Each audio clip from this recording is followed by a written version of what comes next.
I mentioned Spain before, which has recorded nearly 2,000 new cases of coronavirus infections there, topping 11,000.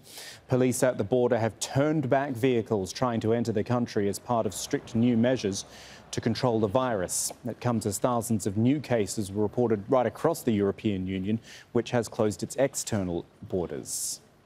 On Skype now from Madrid, Marta Herrero to take us through, well, I guess how life is changing there now and this, huge increase of numbers. Must be very worrying for people there. Yes, Hamal, as you said, this has been a disruption in Spaniards' daily life. After all these restrictions, everyone's confined at home, really aware of the actual situation and really worried, of course. And schools were closed, people were sent home from their works, and many people are starting to work or study remotely. People are dealing as they can. They're avoiding going to the streets unless it's very, very necessary. The average is doing like a big shop, a weekly shop, but avoiding to go to the streets, as I said. The only moment of the day that we can see someone else, as Madrid, where I live, is completely isolated, and most of the people here live in flats or apartments.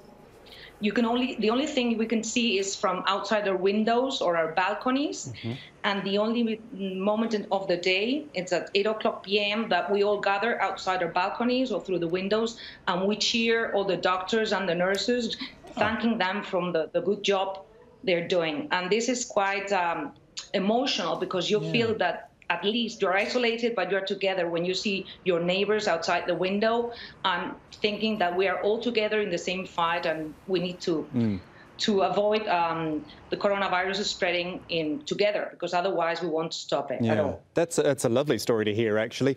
One other thing I wanted to ask you about is what it is like when you've got an entire country under lockdown and everyone's glued to their phones or their computer and they're getting all this information from social media all the time. Is the Spanish government managing to maybe not control that, but get ahead of it and make sure that official lines are out there in amongst everything else?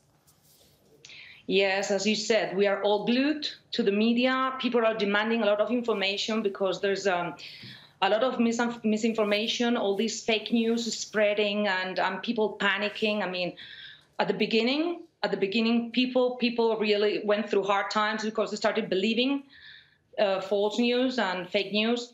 But I think the government is doing a good official campaign, informing and reporting daily about all the figures of coronavirus people infected, of death toll, or even cases of people that have recovered. So every day at midday, we have the spokesperson from the health ministry coming out, giving a press conference. I think the government has been reporting. Every ministry, they're doing a very good job. But also the media. The media is also encouraging people to stick to the official sources, because it's the only way to get good information and to stay, to do it properly. Marta Herrero updating us with the situation in Spain. Thank you. And from Spain, we look to the situation in Italy, which was really the epicenter of things in Europe as coronavirus has gone on. And we've got Maddelena Bertoli with us, who is a resident in Milan, also head of communications for a fashion company, on Skype from Milan. I suspect, Maddelena, it's very similar in Italy to what we heard in Spain there. You're locked down, you are looking for any bits of official information in amongst all the noise. What's it been like for you? Yes, I confirm that it's very likely the same, even if, of course, in Italy it started earlier. So we are getting, sadly, used to this isolation. And we try, of course, there are not so many fake news, I might say.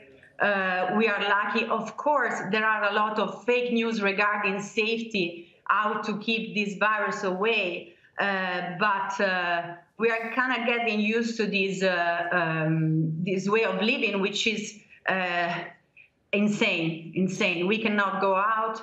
We can be fined. We live and we see the world, as Marta said, through our windows, and it's very hard to get necessary things, even if they are granted. But as you can imagine, the piling and the lines outside, and to keep the distances of security, it's not the easiest thing, especially when you have kids at home and it's complicated. But is there an acceptance from people that this is what is necessary at the moment, that the government, whilst it is taking very harsh steps, is doing it for the right reasons and that it does have to happen?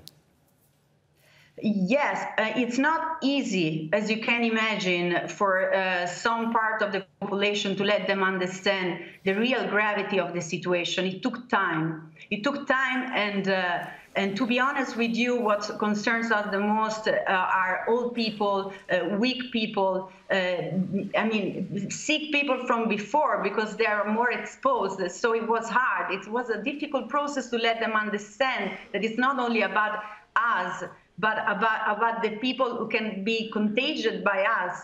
So it wasn't really the easiest thing, and I cannot say that everybody got the message yet. Maddalena Bertoli updating us from Milan. Thank you very much for your time. Do appreciate it. Thank you. Thank you.